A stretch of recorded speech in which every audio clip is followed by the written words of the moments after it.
over under 1.5 contract extensions for the Bengals that are done deals by the time week 1 rolls around in September.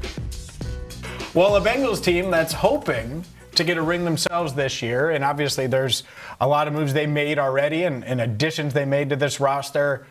Who are they going to keep? Are they going to keep any of these guys and sign long-term extensions with DJ Turner, Dax Hill, Chase Brown, Myles Murphy, insert whoever, Jordan Battle, Ted Karras? I think those are the kind of the sneaky ones that could get potential extensions or at least be in this mix and in this conversation. If you want to throw Andre Josevich in there, you could certainly do that. I think that's unrealistic, but certainly one that is up for a contract extension as well. Let's play the over-under game. Over-under 1.5 contract extensions for the Bengals that are done deals by the time week 1 rolls around in September. I'm going to take the under, but it's the big one that gets done. So it's not the end of the world. They get DJ Turner done. Like the end of the world. What? No, go. It's not the end of the world. Oh, okay. Because the end of the world would be none. Okay. You get DJ Turner done. The Instagram story post means everything, and it's close, and negotiations are going well. They get their corner one. They get their corner. Well, if it isn't close now, it'll get close soon. They get their corner one locked up, and we can move on from there with the corner of the future in DJ Turner. I hope they can get some more done. I do wonder how many more of these I even necessarily want them to get done in terms of long-term extensions. But I would love certainly to bet the over here, but I'm going to be taking the under. But I do think it's DJ Turner that gets done.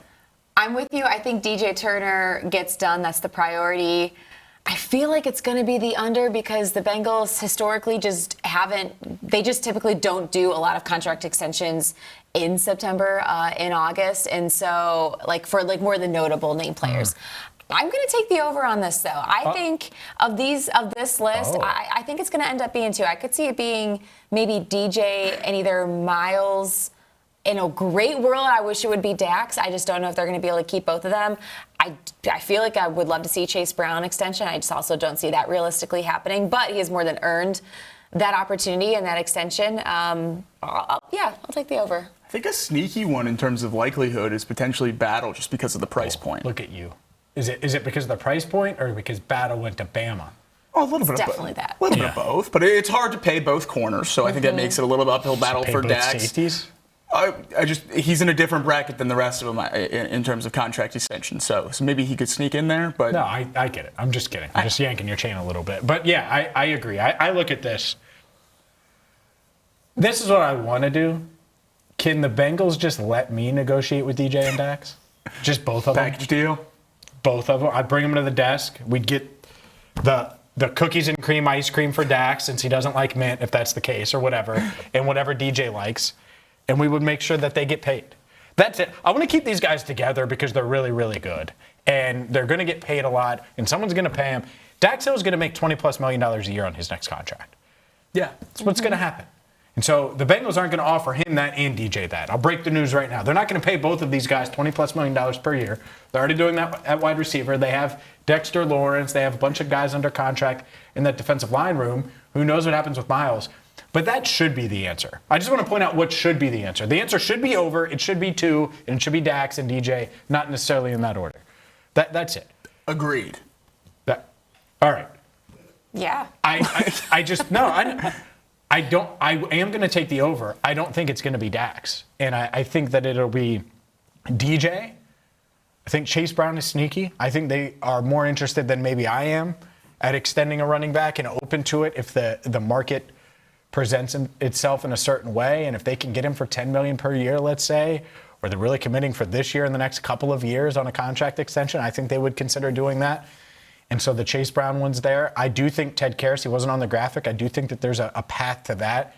If he takes a below market deal, which is precedent would say he would. He's done that the past couple of years on his extensions. So that's there as well. I think they'll get some of these deals done. And my prediction as of today, June 30th, is going to be DJ Turner, Chase Brown. Those are the 2 that get done. I would love to see that happen. I mean, you look at Chase, he's only under contract through the rest of this year. And over the last 2 seasons, he has the 13th most scrimmage yards across the NFL. And he's coming off of his best season with the Bengals. I just think he's in his prime. He's on the up and up. Yeah, I would love to see Chase Brown stick around and stay in Cincinnati. He's been incredibly productive since he slid into this offense. Out of that list, he is the one I'm least interested in extending. I have no interest in extending a running back in the modern NFL. It's just the position you play, and especially Your Bama here. colors are showing right now. It's not close. What do you mean? I don't. Chase whoever Brown- the running back is, I wouldn't want to pay. It doesn't matter. Chase Brown, Jordan Battle's a far bigger risk than extending Chase Brown. Absolutely, for a cheaper contract, and I'm saying that It's contract probably could not come much in cheaper. if he plays well. $8 million per year. He's not signing a $5 million extension. Yeah, I don't think in an offense with 2 wide receivers paid a huge amount and a quarterback with a huge contract, I'm not interested in paying a running back. It's just really in Jordan perpetuity. Battle, 3 for 24. Chase Brown, 3 for 33. I probably wouldn't be interested in Jordan Battle at that number. Well, then why would he sign? And he might not. So, I mean, You're not getting him for $5 I took the million. under on 1.5. I don't think any of them are going to get done. But out of the whole list, paying a running back is the one I'm out on the most. I get that, and I'm not saying I'm necessarily. I would pay Dax and DJ, and I would open up those purse strings and commit $45 million per year in average annual value to those 2 guys because they're the best 2 on the list. They're better. I see a comment here. Dax is not that good. Last play 3385 says that on YouTube. Dax is not that good. DJ is. Dax is that good, man. He's awesome. I think there are people in the building that think, like, pure football-wise, he's the best player in that secondary. And I don't think that that's a crazy reach to think that. And so the writing just appears to be on the wall here with Dax and DJ. I think they'll pay one of them. If it's too hard to get something done with DJ, I do think they'll pivot to Dax and try to get something done. Just feels like it's going to be DJ. He's going to take the priority. And so if that's the case, if that's the one that gets done, is another one of these going to get done? I think one of them will. Maybe it is Battle. Maybe it's Myles Murphy. I think that's the other one that'd be nice. The Bengals like Myles Murphy. They're prioritizing having the waves of pass rushers. I do think that they were interested in picking up his 5th-year option. And then they looked at it and said, you know what? Let's try to get a long-term deal done so we're not in this situation that they are with Dax, where Dax has $12 million guaranteed this year. He's like, hey, I'll play it out. I'll make the most money I've made in my career. And then next year, I'll cash in elsewhere. When you pick up that 5th-year option, it does put you in a predicament if you believe in that player. And so I think that's what they looked at, and they said, all right, we don't for sure know that Myles is a future star, so we don't want to commit crazy money to him. But it would be nice to have him around for the next few years. What you just said, the fact that the Bengals didn't pick up that 5th-year option makes me think that an extension will get done with Myles because to me, that's the only thing that makes sense in that scenario. Otherwise, why not pick up the 5th year, let him play out this season if you don't want to get a long-term deal done? So that's why I'm taking the over. I think it's going to end up being Myles and DJ. That would be ideal in my mind. Those would be the 2 that I would like to get done. More so than Dax? Yes, just because, and I don't think Myles Murphy is a better player than Dax. I don't think he's a better edge rusher than Dax is a corner. I just think once you pay DJ Turner, you don't need to pay both corners. Just tell me you don't like mint chocolate chip ice cream either. Just go ahead and jump on the bandwagon. My goodness. No, go ahead. So just paying 2 corners, I think, is a tough task. So especially as much as I think they'll both get paid or would be worth. I do think the conversation around Dax is a lot different had he played outside corner since he got here, and the sample size was big of him being an elite corner. But as of right now, it's not huge. And DJ's obviously isn't either. So you're taking a relative gamble on either of those contracts in terms of what they can be on a career basis at the outside corner position. And I'm more comfortable doing that with DJ. And if the contracts could make sense, as together as a package deal type of thing with one agent, then yeah, that's great. I would love that. But I just don't think it's feasible to expect the Bengals to pay 2 corners in this room with so much else that needs to be done as well. How big of the gap is there? I think we all agree DJ should be the priority. How big of the gap is there between Dax and DJ? I think DJ's the top 10 corner in the league, and Dax is the top 20 corner in the league, safely. Okay. Not trying to put, not arguing a ton. Yeah, sure. Yeah, I get it. Yeah, it's not like you have every corner in front of you and you're mapping it out. Okay.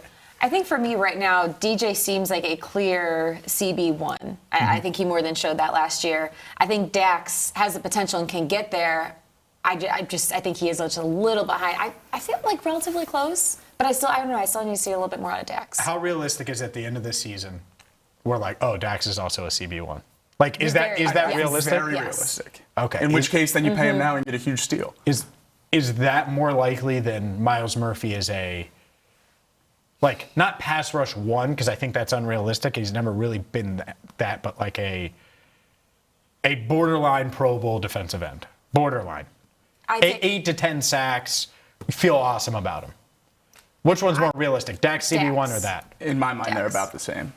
Okay. I'm saying Dax just too because of like all the bodies on that defensive line. I think it's going to be a struggle for any one of those guys to reach 10. To My thing double with digits. Dax is, how is he going to be able to take a jump, at least personally for me, to cornerback one discussions if DJ's following wide receiver ones most of the time?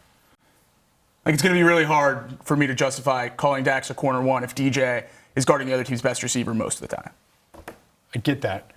I think he played like if he did what he did down the stretch for the full season, I think we would already view him that way. I think so too, and that's part of what I mean by if he would have played that since he came into the league. I think the conversations on the split between these two and the contracts between these two are much, much closer. Lou Anarumo might still be the defensive coordinator had they done that. Yeah. That's one of the many reasons that, they bring Dax in and they played him all over and moved him all over and didn't get him on the field early and then did and all of those things. So, yeah, we will see. So, under, you're saying 1, DJ Turner gets done. You're saying over DJ and Myles. I say over DJ and Chase. No Dax. Sorry, Dax. You're going to have to get paid by Atlanta or someone and go be a Pro Bowler there. Ugh.